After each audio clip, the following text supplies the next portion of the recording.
The Stand by Stephen King, complete and uncut edition, book review. So this is actually only the second Stephen King book I've read. The first one was The Gunslinger, which I kind of enjoyed, but kind of had a hard time getting into.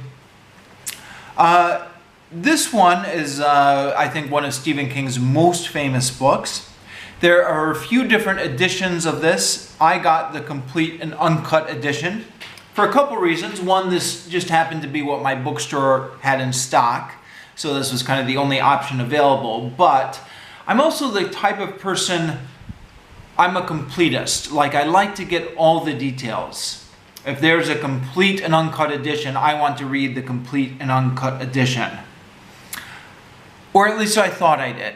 It turns out, actually, maybe after having gotten through this complete and uncut edition, I'm thinking, it actually really doesn't need to be that long. I would have been quite happy with a shorter version.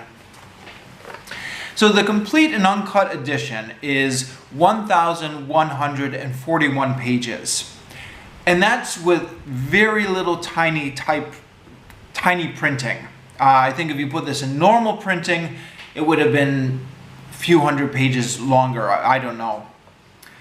And it doesn't need to be that long. There are a lot of dead ends in the plot, kind of story threads that go nowhere. There's reverses, we'll start going down one course and then change into a next. There's subplots that don't really go anywhere or only have tangential importance to the main plot. And there's just a lot of wordiness. Now, Stephen King obviously loves his job. He loves writing.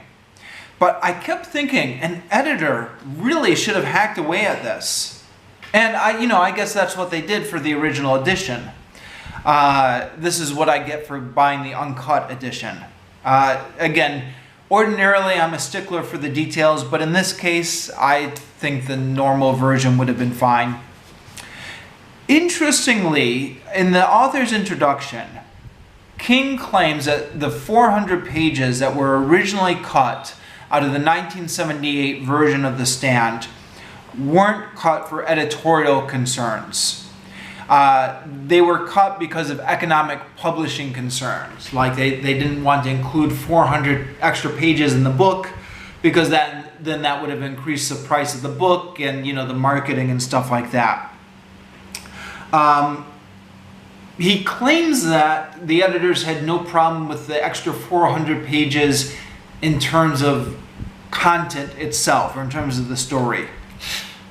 I don't know. I haven't read the original one to compare it to, so I don't know which 400 pages got reinserted. All I know is it felt like there was a lot of extra needless stuff in this book. But it's King's book.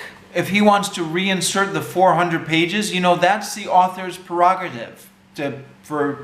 It's his right to kind of present his art however he wants to. What I find a bit more troubling about this edition, though, is they attempted to update it. So the original book was published in 1978, and it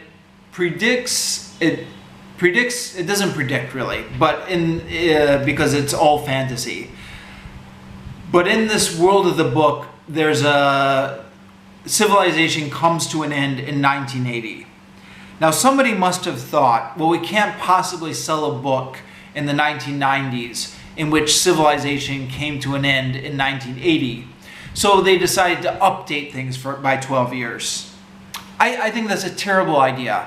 I mean, give the reader some credit. The reader can pick up a book from 1978 and just realize that even though the world didn't actually experience an apocalypse in 1980, it's a fantasy book. I mean, when you pick up 1984 by George Orwell, you're not like, well, wait, none of this ever happened. 1984 is come and gone, and this vision of the future is completely unrealistic. Like, this is just like one possible vision of the future that somebody had in the 1940s. You don't need to change the date in 1984 to make it more relevant to modern audiences. Anyway, somebody thought that you need to change the date in this book in order to resell it again. So they updated it to the 1990s, and they just kind of changed the date on everything by 12 years to justify it.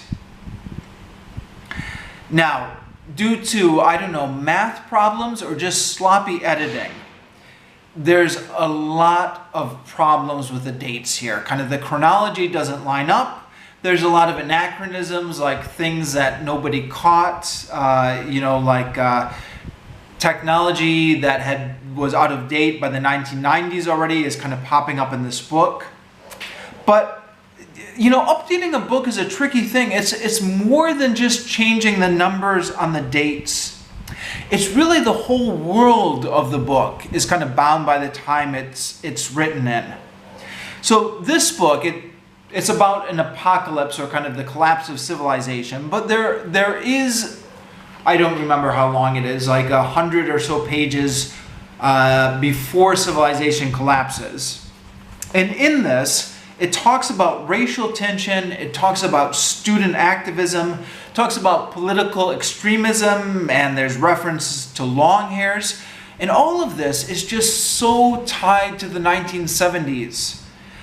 Actually, really, it kind of comes more from the 1960s. But my theory is art is kind of always 5 years behind reality, right? Because it kind of takes 5 years for these ideas that are in the news to kind of filter through the minds of the artists and kind of for the artists to kind of absorb them. And by the time the artist gets around to writing about them, it's already 5 years out of date. So it's a book that's heavily influenced by the 1960s, being written in the late 70s, which just doesn't make sense when you update it to the 1990s. Okay, that's all my complaining about the complete and uncut revised edition. Some kind of general comments about the general plot of the book.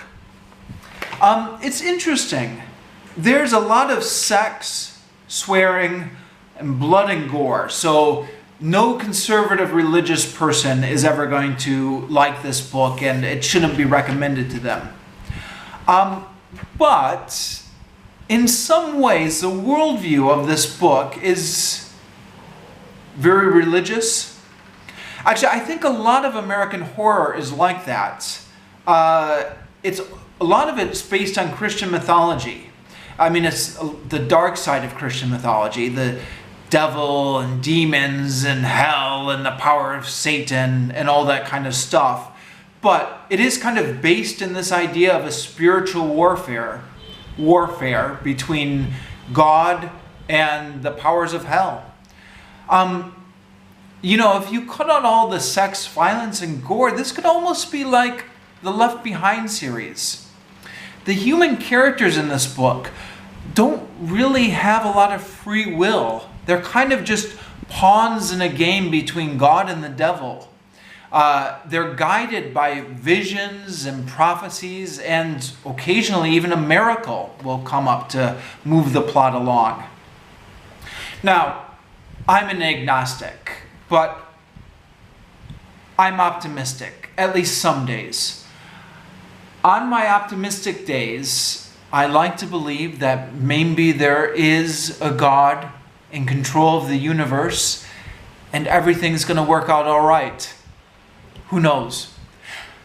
But I don't like it when there's too much God in my fiction.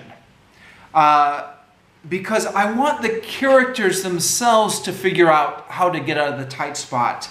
I don't want, God to just come in and solve all the problems. In fact, there's even, a term for this, right? Deus ex machina, God from the machine. This is cheating, right? When you have the supernatural come in and resolve the conflict. All those criticisms aside, I enjoyed this book a lot more than The Gunslinger, which was the other Stephen King book I had read. The prose is very readable, and during the climax, the last 200 pages of this book, I was hooked. I could not put it down at that point. Now, of course, you've got to read about 1,000 pages to get to that point. But once you get to that point, it's really exciting.